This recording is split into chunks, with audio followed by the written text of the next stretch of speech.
हो गया आगाज रण का, युग बदलने की तैयारी। जीत उसी की होगी जिसका संघर्ष है जारी। तो हो जाइए तैयार अपने माँ बाप के सपनों को साकार करने के लिए। नमस्कार दोस्तों, स्वागत है हमारे यूट्यूब चैनल जीके पॉइंट पर। दोस्तों, आज हम बात करने वाले हैं इस वीडियो में पंचायती राज प्रणाली या पंचायती राज व्यवस्था पर।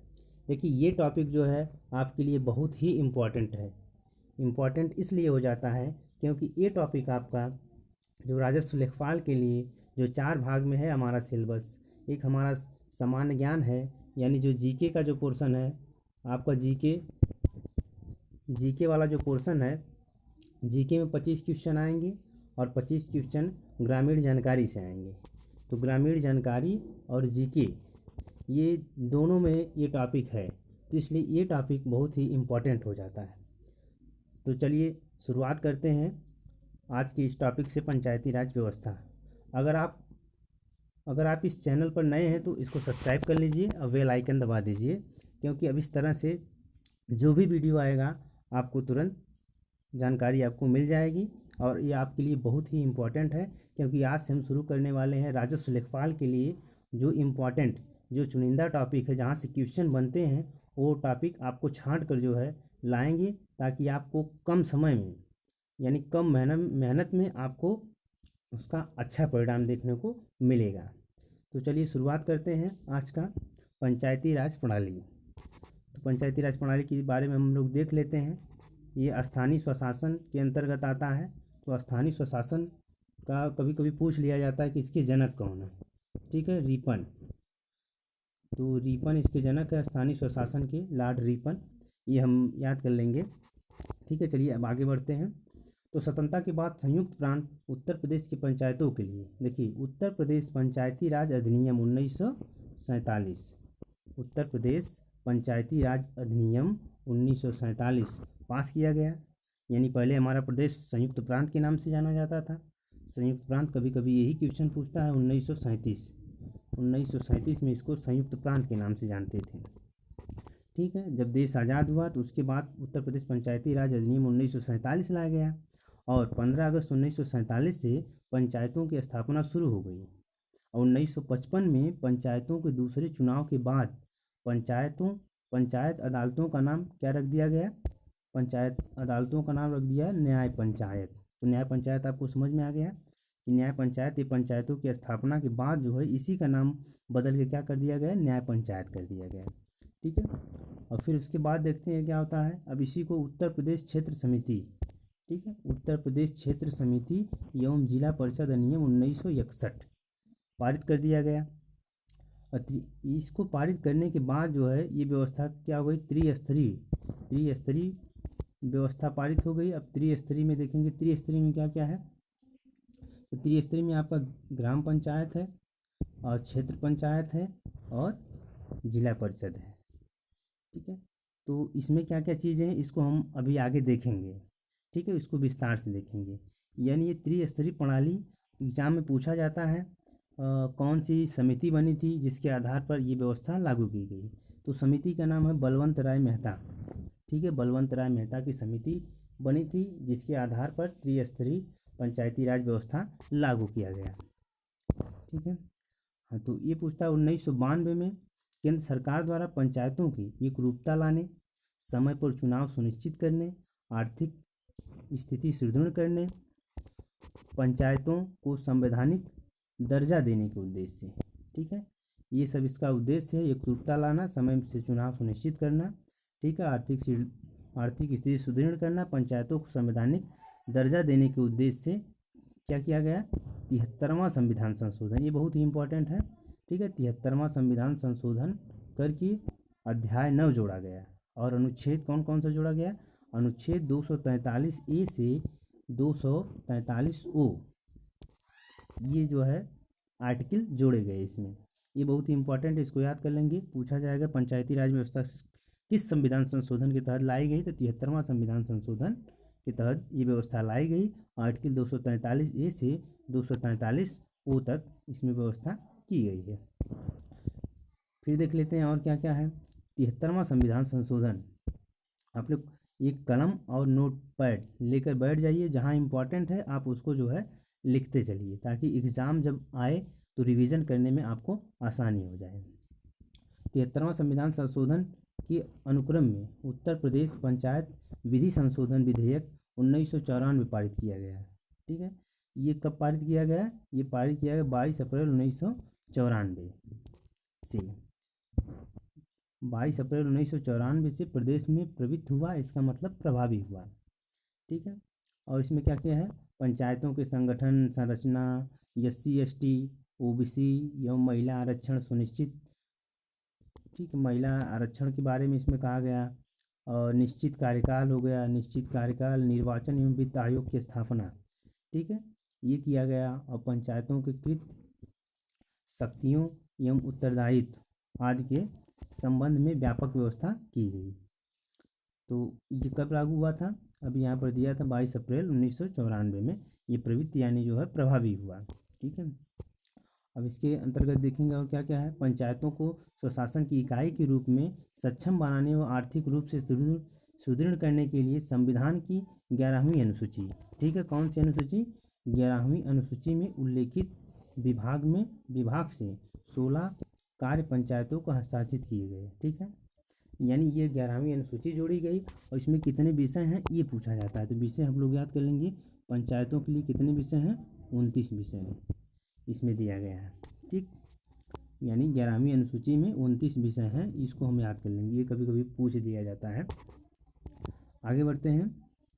प्रदेश में पंचायतों की त्रिस्तरीय व्यवस्था लागू है। ठीक है, जो आगे हम देख चुके हैं। और त्रिस्तरीय व्यवस्था वो कौन कौन सी है?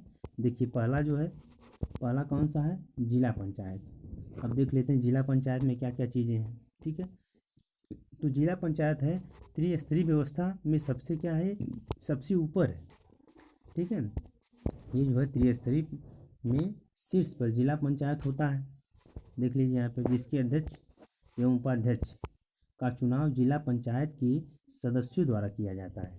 ठीक है, देखिए ये थोड़ा सा बहुत ही टिपिकल है मतलब इसको समझने में थोड़ा दिक्कत होती है लोगों को। जिला किसका चुनाव प्रत्यक्ष होता है, किसका अप्रत्यक्ष होता है, तो यहाँ हम स्पष्ट कर देना चाहते हैं।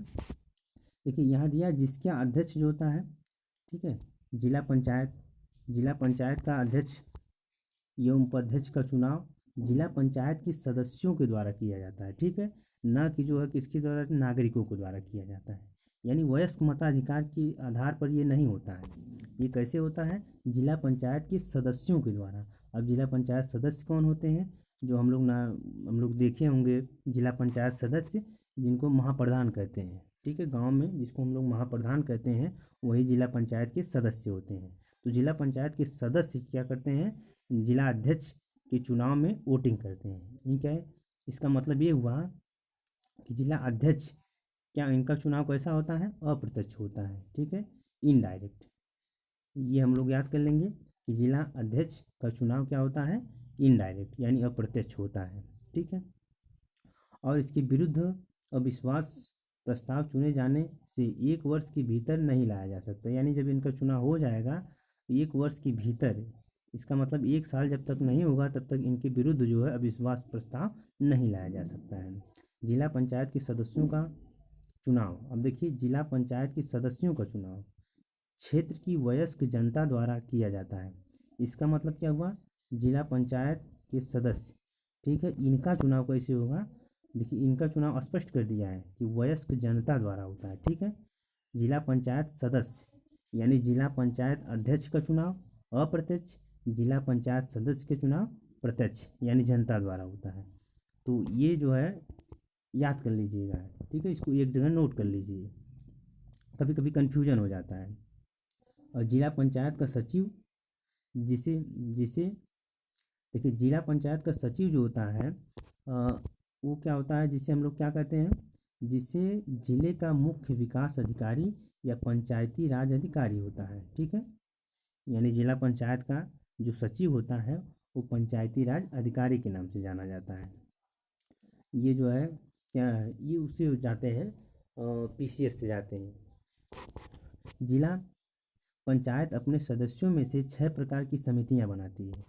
ठीक है, ये समितियां आगे भी देखेंगे हम जिला पंचायत, क्षेत्र पंचायत में भी ऐसे बनता है। तो ये 6 प्रकार की समितियाँ बनती है जिनका अलग अलग कार्य होता है। इनका अलग अलग कार्य क्या होता है देख लीजिए, जैसे इनका अलग अलग क्या क्या प्रशासनिक समिति बन गई है, ठीक है, और नियोजन समिति हो गई, शिक्षा समिति, निर्माण, आपका जल प्रबंधन समिति हो गई, तो इस तरह से कल्याण समिति हो गई, स्वास्थ्य एवं कल्याण समिति। तो इस प्रकार से 6 समितियाँ बनती है। जिला पंचायत में संपूर्ण जिले की पंचायतों के लिए योजनाएं बनाना, समन्वय करने संबंधी कार्य किए जाते हैं। ठीक, तो ये हो गया जिला पंचायत।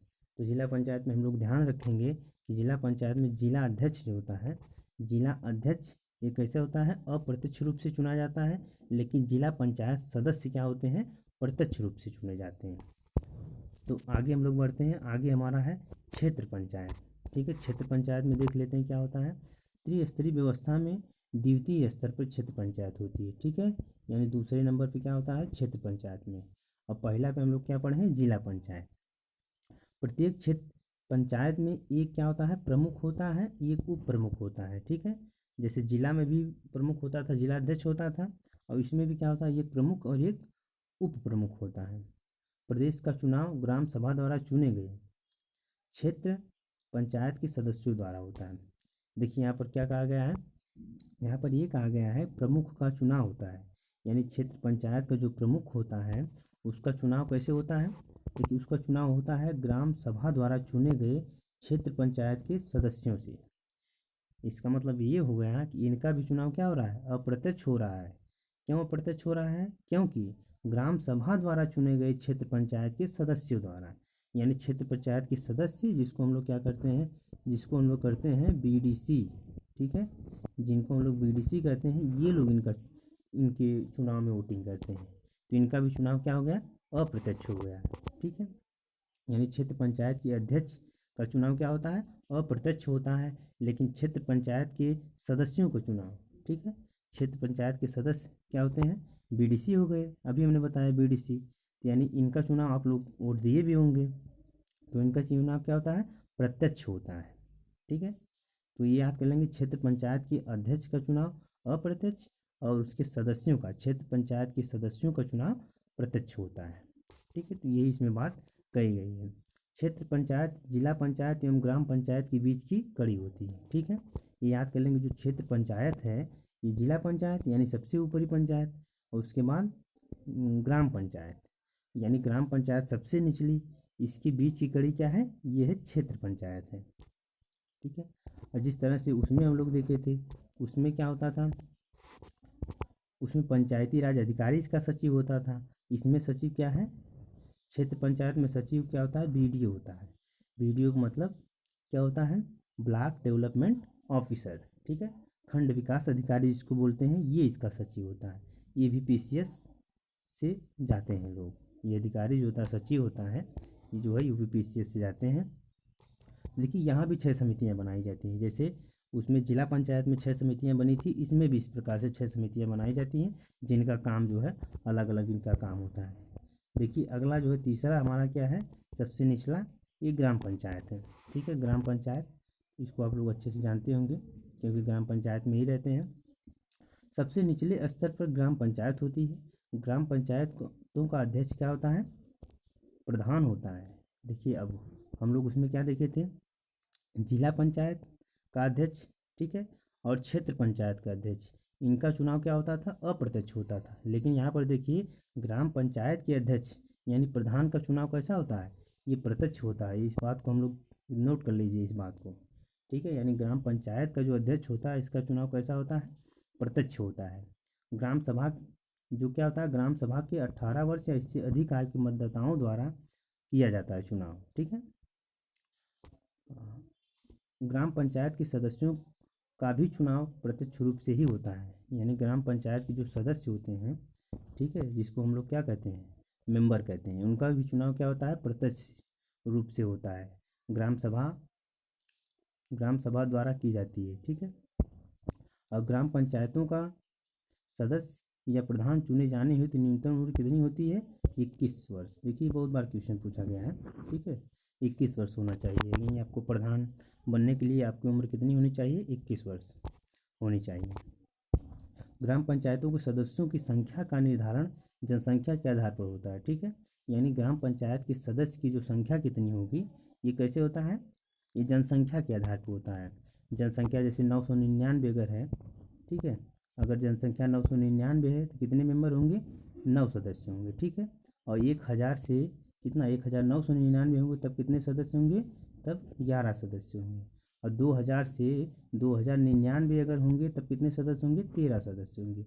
अगर 3000 से अधिक होते हैं तब कितने होंगे, 15 सदस्य होंगे। ठीक है, देखिए प्रत्येक ग्राम सभा को वर्ष में 2 आम बैठक, ठीक है, 2 आम बैठक कब कब, देखिए एक रबी की फसल, ठीक है, एक रबी की फसल कटने के बाद और दूसरी क्या है, दूसरी खरीफ फसल कटने के बाद, यानी एक वर्ष में 2 बैठक करना अनिवार्य होता है।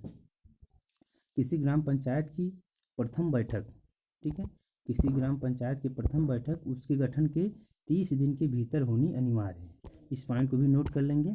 ठीक है, यानी जब ग्राम पंचायत का गठन हो जाएगा तो उसकी 30 दिन के भीतर क्या है, 30 दिन के भीतर जो बैठक होनी है उसको अनिवार्य है।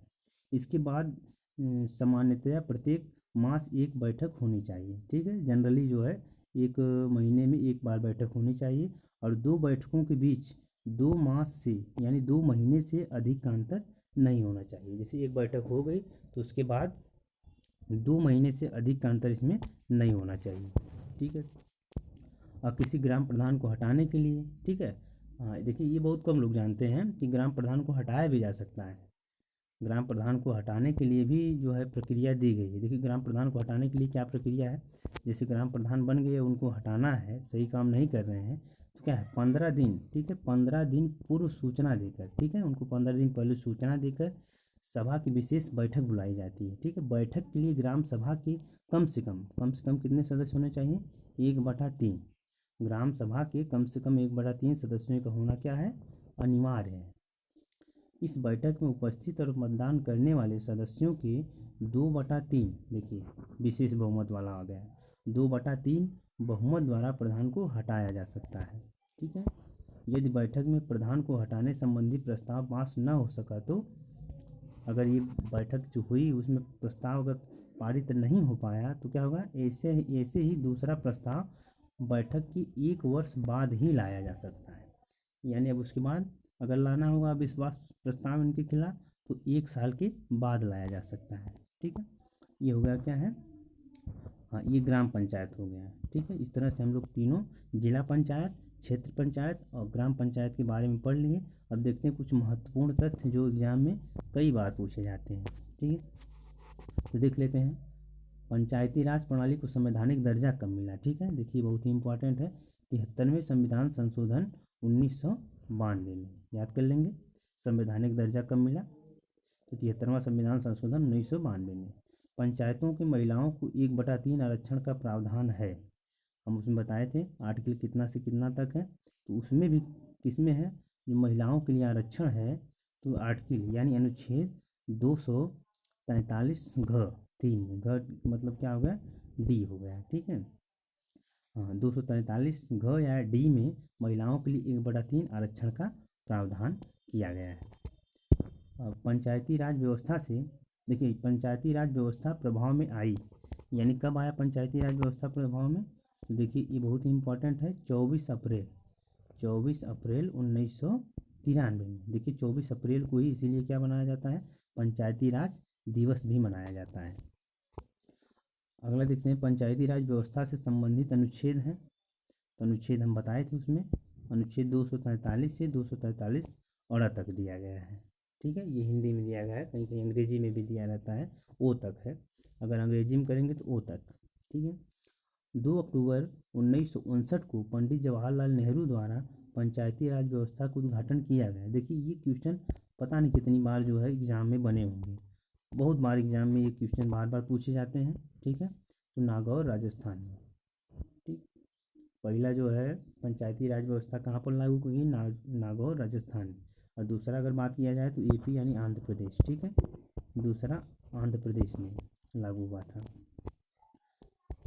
अब देखिए कुछ समितियां देख लेते हैं, बहुत ही इंपॉर्टेंट है, एग्जाम की दृष्टि से बहुत ही मोस्ट इम्पॉर्टेंट है। अशोक मेहता समिति ये कब बनी थी, ठीक है, देखिए बलवंत राय मेहता समिति जो है वो कब बनी थी? बलवंत राय मेहता, ये 1957 में इस कमेटी का गठन हुआ था। ठीक है, किसकी? बलवंत राय मेहता। ठीक है, BR मेहता इसको ऊपर पढ़ते हैं।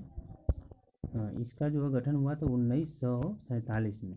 अब इसके बाद देखते हैं अशोक मेहता समिति। अशोक मेहता समिति कब हुई थी? 1977 में। याद कर लेंगे क्रम, बलवंत राय मेहता 1957, अशोक मेहता 1977, और जो है GVK राव समिति 1985, और क्या है LM सिंधवी समिति, ये क्या है 86, PK थुंगन समिति, ये क्या है 1988। तो ये समितियों को हम लोग क्रम से जो है आप लोग नोट कर लीजिएगा, क्योंकि कभी कभी क्रम ही पूछता है, कभी कभी ये पूछता है पंचायती राज व्यवस्था से कौन सी समिति संबंधित नहीं है। तो हमारा बलवंत राय मेहता है, अशोक मेहता है, और GVK राव समिति है, ML सिंधवी समिति है, PK थुंगन समिति है। ठीक है, ये समितियाँ जो है पंचायती राज व्यवस्था संबंधित हैं। अब देख लेते हैं पंचायती राज में और क्या क्या है। द्विस्तरीय, ठीक है, क्या है? द्विस्तरीय पंचायती राज की स्थापना को सुझाव दिया था। यानी द्विस्तरीय किसने कहा था? ये जो है अशोक मेहता। ठीक है, अशोक मेहता ने द्विस्तरीय पंचायती राज व्यवस्था लागू करने के लिए सुझाव दिया। और कमजोर पंचायती राज संस्था को बिना जड़ की घास किसने कहा? ठीक है, इम्पॉर्टेंट है। तो किसने कहा? GVK राव समिति ने। अगला देख लेते हैं, सामान्यतः पंचायतों का कार्यकाल कितना होता है? ये तो नॉर्मल सा क्वेश्चन है, 5 वर्ष का होता है। ठीक है, तो ये हो गए जो है पंचायती राज व्यवस्था का पूरा कंप्लीट वीडियो। अब इस वीडियो से हमको नहीं लगता कि कोई एक भी क्वेश्चन जो है बाहर जाएगा, चाहे कोई भी एग्ज़ाम दे लीजिए। ठीक है, हर एक एग्ज़ाम के लिए इम्पॉर्टेंट है, लेकिन राजस्व लेखपाल के लिए बहुत ही मोस्ट इम्पॉर्टेंट टॉपिक है। और इसमें जो भी बचा होगा मैं जो है उसको टेस्ट के माध्यम से और सब वीडियो जो है प्रोवाइड कराऊंगा, उसमें सब कवर हो जाएगा। अब इसी तरह से और भी वीडियो जो है एकदम चुनिंदा वीडियो आपको दिया जाएगा। ठीक है, जिससे कि आप राजस्व लेखपाल में अच्छा मार्क या अच्छा स्कोर ला सकें। ठीक है, तो ये रहा आज का वीडियो। हाँ, अगर हमारे यूट्यूब चैनल पर आप नए हैं तो सब्सक्राइब ज़रूर कर लीजिए। ठीक है, क्योंकि इसी प्रकार से आपको और भी वीडियो मिलता रहेगा, ताकि नोटिफिकेशन आपको तुरंत प्राप्त हो जाए। तो पूरा वीडियो सुनने के लिए आपका बहुत बहुत धन्यवाद। फिर मिलते हैं अगली वीडियो में, तब तक के लिए नमस्कार।